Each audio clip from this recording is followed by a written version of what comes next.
అత్యుత్తమైనటువంటి స్థానం. ఆ స్థానం దక్కాలి అంటే ఎంతో కృషి చేస్తేనే కానీ, ఎంతో పట్టుదల ఉన్న వ్యక్తులకి మాత్రమే ఆ స్థానం పార్టీని ముందుకు తీసుకెళ్ళడం అనే నమ్మకం కలిగిన సందర్భంలోనే 1-2 ఉండొచ్చు.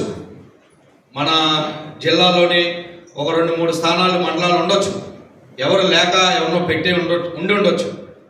కానీ మండల అధ్యక్షుడు మాత్రం ఇచ్చిన సందర్భంలో సమర్థత, సామర్థ్యం ఇవన్నీ కూడా చూసి ఇవ్వడం జరుగుతుంది. కాబట్టి మండల అధ్యక్షులకి రాష్ట్ర వ్యాప్తంగా అనేక మంది నాయకులు ఉన్నప్పటికీ, ముఖ్యంగా మండల అధ్యక్షుల్నే రాష్ట్ర వ్యాప్తంగా 4 జోన్లుగా విభజించి జోన్ వైడ్ పెట్టారంటేనే మనకున్నటువంటి పార్టీ పెద్దల్లో మనకున్నటువంటి స్థానం ఏంటి, మన ప్రాంతంలో మన యొక్క గుర్తింపు ఏంటి అనేది మీరు అర్థం చేసుకోవాలి. అర్థం చేసుకొని పార్టీని ముందుకు తీసుకెళ్ళడానికి శక్తి వంచన లేకుండా పనిచేయాల్సిన ఆవశ్యకత ఉంది. ఫలితాలు ఏమొస్తాయి, ఏం జరుగుతాయి అనేది తర్వాత చూద్దాం. ఇప్పుడు 2 స్థానాలు ఉన్నప్పుడు పార్లమెంట్లో అనేక అవమానాలు పొందాం.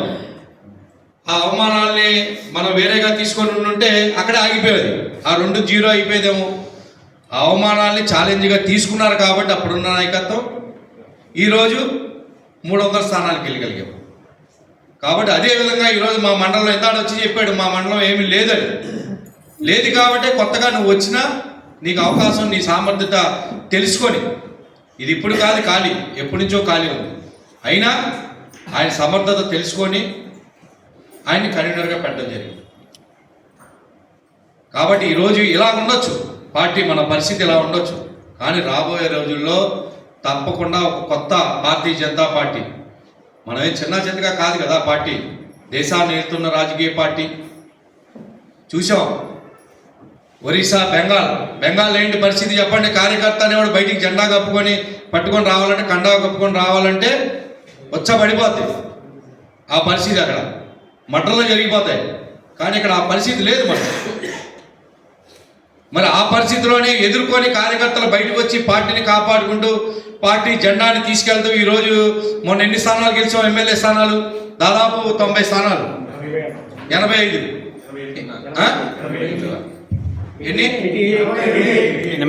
అన్ని గెలిచాం.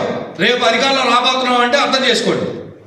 కాబట్టి పరిస్థితులు ఎప్పుడు ఒకవైపు పండుకోదనేది ఎంత నిజమో, మన పార్టీ కూడా ఎప్పుడు ఇలాగుంటుంది కూడా ఉండదో అనేది కూడా అంతే నిజం.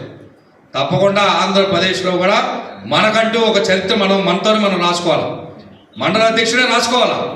మండల అధ్యక్షుడు ఎంత గొప్పగా పనిచేసి, ఎంత క్షేత్రస్థాయిలోకి వెళ్ళి ఎంతమంది కార్యకర్తలు తయారు చేసాం, ఎంతమందిని పార్టీలో తీసుకొచ్చాం అనే రీతిలో వెళ్తాడో వాడి చరిత్రలో మిగిలిపోతాడు. అంతేగాని నేను ఒక అడిగేస్తే నాకేంటి, నేను ఒక గ్రామం తిరిగితే నాకేంటి అనే రీతిలో ఉన్నాడు, ఏదో రూపాయన ఏదో గాలి కొట్టుకెళ్ళిపోతాం. కానీ ఎటువంటి స్వార్థం లేకుండా కష్టపడే కార్యకర్త భారతీయ జనతా పార్టీ కార్యకర్తని నేనైతే మనసా వాచ కర్మను నమ్ముతున్నా. మీరు కూడా అదే రీతిలో నమ్మినైతే అదే తరహాలో మనం వెళ్ళాల్సిన ఆవశ్యకత ఎంతైనా ఉందని చెప్పి ఈ సందర్భంగా తెలియజేసుకుంటూ, ఒక కొత్త ఆలోచనలతో, ఒక కొత్త ఒరవడితోని రాష్ట్ర అధ్యక్షులు పివిఎన్ మాధవ్ గారు రాష్ట్ర అధ్యక్షులు అయిన తర్వాత చిన్నప్పటి నుంచి బీజేపీని చూసిన ఒక కార్యకర్త. బీజేపీ అంటే చెప్పాను కదా, రెండు సీట్లు దేశంలో అంటే ఏంటి పరిస్థితి. ఏబీపీలో తిరిగి, సామాజిక సమరస్తాలో తిరిగి, అనేక విషయాల్లో దేశవ్యాప్తంగా తిరిగినటువంటి ఒక గొప్ప ఆలోచన ఉన్నటువంటి నాయకత్వం ఈరోజు యువ నాయకత్వం. ఈరోజు మనకి రాష్ట్ర అధ్యక్షుడిగా ఉన్నాడు, ఒక కొత్త ఆలోచనలు తెస్తున్నాడు. చెయ్యి కలిపి ముందుకు నడుద్దాం. తప్పకుండా పార్టీ ఒక కొత్త వైభవం తీసుకొద్దాం. అది మండల అధ్యక్షులుగా, జిల్లా పదాధికారులుగా ఇక్కడ పిలవాలంటే పిలవచ్చు, అందరినీ పిలిస్తే వచ్చేవాళ్ళు ఉన్నారు అనేక మంది కార్యకర్తలు. కానీ ముఖ్యంగా ఎంచుకొని పిలిచామంటేనే మనం అర్థం చేసుకోవాలి. రానోళ్ళు చాలామంది రాలా, పిలిచాం మండల అధ్యక్షులు ఒక 40% మంది మండల అధ్యక్షులు రాలా. కాకపోతే వాళ్ళని మళ్ళీ మాట్లాడతాం.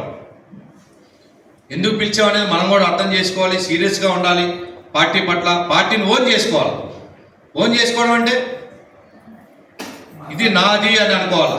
ఇది నా పార్టీ, నా పార్టీకి నేనే మొయ్యాలి, నేనే సేవ చేయాలి, నేనే ముందుకు నడిపించాలి అని ఎప్పుడైతే అనుకుంటామో, ఓన్ చేసుకుంటామో పార్టీ ముందుకెళ్తూ ఉంటుంది. ఏదో ఒక సందర్భం వచ్చినప్పుడు పార్టీ మనల్ని లోన్ చేసుకుంటుంది. పార్టీ కూడా మనల్ని లోన్ చేసుకుంటుంది. నాయకత్వ రూపంలోనే జిల్లా అధినాయకత్వం, రాష్ట్ర అధినాయకత్వం ఉంటుంది. వీడు పార్టీకి చిత్తశుద్ధితో అంకిత భావంతో పనిచేస్తున్న కార్యకర్త సమయం వచ్చినప్పుడు లేపి ఇలా కూర్చోబెడతారు. ఎక్కడ కూర్చోబెట్టాలో అక్కడ. కాబట్టి ఆ సిస్టమ్ ఏ రాజకీయ పార్టీలో లేదు, భారతీయ జనతా పార్టీలో ఉందని చెప్పి నేనైతే నమ్ముతున్నాను. కాబట్టి ఆ దిశగా మనందరం సమయం ఇచ్చి మన జీవితాలు అర్పించాల్సిన అవసరం లేదు. పార్టీకి ఉన్నంతలో కొంత సమయం ఇచ్చి పార్టీని ముందుకెళ్ళడంలోని మండల అధ్యక్షులు అందరికీ కూడా జిల్లా పదాధికారిని, రాష్ట్ర పదాధికారులు అని చెప్పి వాళ్ళకేమి రెండే ఉండవు. వాళ్ళు మండల అధ్యక్షుడితో పాటు కలిసి పనిచేయాల్సిందే, ఆయనకి సపోర్ట్గా ఉండాల్సిందే. మండలంలో క్షేత్రస్థాయిలోని పార్టీ బలంగా లేకుండా, రాష్ట్ర జిల్లా పదాధికారులు ఉన్న ప్రాంతం బలంగా లేకుండా నాకేదో రాష్ట్ర నాయకుడిని, జిల్లా నాయకుడిని అని నేను అనుకుంటే అంత మించిన అవివేకం ఇంకోటి ఉండదు. కాబట్టి మనం ఉంటున్న మండలం ముందర మనం కడుక్కోవాలి, క్లీన్ చేసుకోవాలి, బలోపేతం అవ్వాలి, కార్యకర్తలు పెరగాలి, మండల సమావేశం వైభవంగా జరగాలి. 10 మంది 20 మందితో జరిగితే అది మనకే సిగ్గుచేటు.